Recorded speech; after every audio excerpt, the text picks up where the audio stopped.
কারাগারে থেকেও কিন্তু উনি দেশের জন্য কাজ করেছেন। এই বাজেটটি সেটারই প্রমাণ। ইফ বাট কিন্তু যদি অনেক কিছু দিয়েও নতুন কোনো সমালোচনা ওরা দিতে পারেন নাই। পরবর্তী বক্তা মাননীয় প্রতিমন্ত্রী শামা ওবায়দ ইসলাম, ফরিদপুর 2, সময় 8 মিনিট। ধন্যবাদ মাননীয় স্পিকার। বিসমিল্লাহির রহমানির রহিম। আমি এই বাজেট অধিবেশনের বক্তব্য দেওয়ার প্রথমেই মহান আল্লাহ তাআলার কাছে শুকরিয়া আদায় করছি যে এত বছরের 17 বছরের জুলুম নির্যাতনের পরে আল্লাহ তাআলা আমাদেরকে সুযোগ দিয়েছে, তৌফিক দিয়েছে আমাদের সকলকে, সরকারি দল বিরোধী দল, এখানে আসার। আমাদের প্রথমে আমি স্মরণ করছি বীর মুক্তিযোদ্ধা, স্বাধীনতার ঘোষক শহীদ রাষ্ট্রপতি জিয়াউর রহমান এবং আমাদের গণতন্ত্রের মাতা বেগম খালেদা জিয়া, যারা দুজনেই বাংলাদেশের জন্য নিজেদের জীবনকে উৎসর্গ করেছিলেন। এই বাজেটের জন্যে আমি প্রথমেই মাননীয় প্রধানমন্ত্রী জনাব তারেক রহমান এবং আমাদের সুযোগ্য অর্থমন্ত্রী জনাব আমির খসরু মাহমুদ চৌধুরীকে ধন্যবাদ জানাতে চাই। এই বাজেটটি দেখে আমার কাছে মনে হয়েছে যে গত 17 বছর যখন গুম, খুন, জুলুম, নির্যাতন, দুর্নীতি, টাকা পাচার চলছিল, তখন সুদূরে বসেও মাননীয় প্রধানমন্ত্রী শুধু দলই গোছাননি, সংগঠনই গোছাননি, উনি দেশের জন্য কাজ করে চলেছেন। এবং অর্থমন্ত্রীও যে নির্যাতনের মধ্যে থেকেও, কারাগারে থেকেও কিন্তু উনি দেশের জন্য কাজ করেছেন। এই বাজেটটি সেটারই প্রমাণ।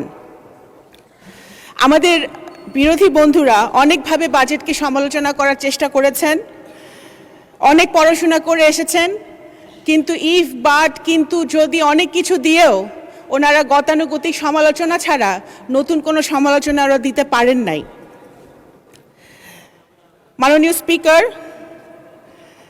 এই বাজেটকে বিভিন্নভাবে বিশেষায়িত করা হয়েছে। বিরোধী দল থেকে বলা হয়েছে চ্যালেঞ্জিং বাজেট, দিবা স্বপ্ন। এটি একটি দিবা স্বপ্ন নয়, এটি একটি বাস্তব, রিয়েলিস্টিক বাজেট, যে বাজেট বিএনপি সরকারের দ্বারাই বাস্তবায়িত হওয়া সম্ভব। এবং চ্যালেঞ্জিং শব্দটা বারবার ব্যবহার করা হয়েছে। অবশ্যই চ্যালেঞ্জিং শব্দের সাথে বাংলাদেশ জাতীয়তাবাদী দলের ইতিহাস, শহীদ রাষ্ট্রপতি জিয়াউর রহমানের ইতিহাস ওতপ্রোতভাবে জড়িত। মুক্তিযুদ্ধের সময় বাংলাদেশ যখন একটি চ্যালেঞ্জের মুখে ছিল, তখন এই চ্যালেঞ্জের মুখ থেকে বাংলাদেশের মানুষকে দিশা দেখিয়েছিলেন স্বাধীনতা ঘোষণা দিয়ে শহীদ রাষ্ট্রপতি জিয়াউর রহমান। পরবর্তীকালে তলাবিহীন ঝুড়ি থেকে বাংলাদেশকে একটি স্বনির্ভর বাংলাদেশে পরিণত করার জন্য, উন্নত বাংলাদেশে পরিণত করার জন্য সেই চ্যালেঞ্জটা উনি হাতে নিয়েছিলেন শহীদ রাষ্ট্রপতি জিয়াউর রহমান। এবং স্বৈরাচারীদের হাত থেকে বাংলাদেশকে আবার গণতন্ত্রের পথে নিয়ে আসার জন্য এই অবিরাম চ্যালেঞ্জটি হাতে নিয়েছিলেন দেশনেত্রী বেগম খালেদা জিয়া। এবং বর্তমানে একটি ভঙ্গুর অর্থনীতির সময় যখন সবগুলো সিস্টেম ভেঙে গেছিল, স্বৈরাচারীরা সব কিছু সিস্টেম ভেঙে দিয়েছিল, অর্থনীতিকে ধস নামিয়েছে, সেই ভঙ্গুর অর্থনীতিতে বাংলাদেশের ইতিহাসের সবচেয়ে কঠিন সময় মাননীয় প্রধানমন্ত্রী জনাব তারেক রহমান বাংলাদেশের দায়িত্ব নিয়ে সবচেয়ে বড় চ্যালেঞ্জ নিয়েছেন। সুতরাং এই বাজেট চ্যালেঞ্জিং অবশ্যই, এবং এই বড় বাজেট বিএনপি দ্বারাই বাস্তবায়িত হবে ইনশাল্লাহ। মাননীয় স্পিকার, একটি বাজেট শুধু একটি হিসাব নিকাশ নয়, একটি পলিটিক্যাল কমিটমেন্ট, একটি রাজনৈতিক দলিল।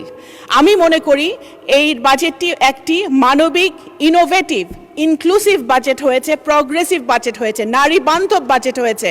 যে বাজেট নারীদের কথা বলে, নারীর ক্ষমতায়নের কথা বলে, সেই বাজেট কখনোই ফেল করতে পারে না। মাননীয় স্পিকার, এই বাজেটে বলা হয়েছে প্রথমে বিনিয়োগ কেন্দ্রিক প্রবৃদ্ধি, সারা দেশে শক্তিশালী রাজস্ব প্রণোদনা করে ওয়ান স্টপ সার্ভিসের কথা বলা হয়েছে, ব্যাংকিং সংস্কারের কথা বলা হয়েছে, খেলাপি ঋণের অভিশাপ থেকে ব্যাংকিং সেক্টরকে মুক্ত করার কথা বলা হয়েছে। সবচেয়ে বেশি বলা হয়েছে যুব ক্ষমতায়ন, ডেমোগ্রাফিক ডিভিডেন্ডকে ডেমোগ্রাফিক শক্তিতে রূপান্তরিত করে যুব শক্তিকে নতুন দেশে বিনির্মাণে কাজে লাগানোর কথা বলা হয়েছে। বিশেষত নারী উদ্যোক্তাদের প্রতিভা আর দক্ষতাকে রাষ্ট্রের কাঠামোগত শক্তির সাথে সংযোগ স্থাপন করে দেবার এক অপূর্ব প্রকাশ কিন্তু এই বাজেটে রয়েছে মাননীয় স্পিকার। মাননীয় স্পিকার, এই বাজেটে বলা হয়েছে সুন্দরভাবে, আমাদের অর্থমন্ত্রী কিন্তু তুলে ধরেছেন, বৈশ্বিক অর্থনীতির একটি সিগন্যালিং মেকানিজম, সম্পদ, ইনকাম এবং মুদ্রা, যে আলাদা আলাদা চারটি শব্দ, চারটি শক্তিশালী শব্দ মাননীয় অর্থমন্ত্রী সেটা বুঝিয়ে দিয়েছেন। আমাদের এই বাজেটে যদি আমি বড় দাগে যদি হাইলাইট করি, কৃষিতে 12 লাখ কৃষকের যে 10,000 টাকা পর্যন্ত কৃষি ঋণ মৌকুফ, 25.22 লাখ প্রান্তিক কৃষককে বিনামূল্যে বীজ, সার ও উপকরণ, কৃষক কার্ড পাইলট কর্মসূচি, স্বাস্থ্য, হেলথ কার্ড চালুর ব্যবস্থা, রংপুর, খুলনা, রাজশাহী, বরিশাল, সিলেট, কুমিল্লা সহ বিভিন্ন জেলায় শিশু হাসপাতাল চালু। এগুলো শুধু টিপ অফ দ্য আইসবার্গ মাননীয় স্পিকার।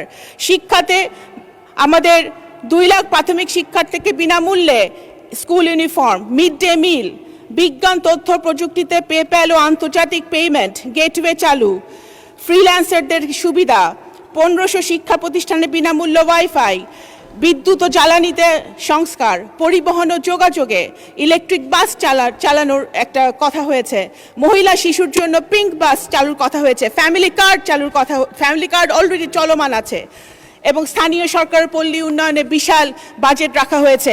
এগুলো শুধু এই ব্যবস্থাগুলো প্রমাণ করে যে এই বাজেট জনবান্ধব বাজেট, যেটা বিরোধী দল থেকে প্রায় বলা হয়েছে শুধু ব্যবসায়ীদের বাজেট। এটা ব্যবসায়ীদের বাজেট নয়, এটা গরিব মারার বাজেট নয়। যদি কিছু হয়ে থাকে এটা গরিবদেরকে বাঁচানোর বাজেট, রক্ষার বাজেট। আবার বলা হয়েছে বাজার থেকে বিপুল আমরা ঋণ নিয়েছি। এই অভিযোগ একেবারে বিভ্রান্তিকর মাননীয় স্পিকার। এগুলো কৌশলগত বিনিয়োগ, ভোগ নির্ভর ঋণ নয়। বাংলাদেশের সরকারি ঋণ জিডিপি অনুপাতে বর্তমানে প্রায় 42%, যা জাপান, যুক্তরাষ্ট্র, যুক্তরাজ্য, চীন এবং ভারতের তুলনায় অনেক বেশি সুষম ও টেকসই। এই পরিমিত ঋণ উৎপাদন ক্ষমতা জোরদার করতে, পণ্য সেবার সরবরাহ বাড়াতে এবং বাজার মূল্য, পণ্য ও বিনিয়োগের স্থিতিশীলতা নিশ্চিত করতে ব্যবহৃত হচ্ছে। মাননীয় স্পিকার, আমার সময় শেষ, সময় আপনি দিবেন না, শুধু এতটুকুই বলে শেষ করতে চাই যে এখানে জুলাই যোদ্ধাদের জন্য বাজেট রাখা হয়েছে, সেটা আমরা স্বাগত জানাই। অবশ্যই যদি প্রয়োজন হয় আরও জুলাই যোদ্ধাদের পরিবারের জন্য বাজেট আমার মনে হয় রাখা উচিত।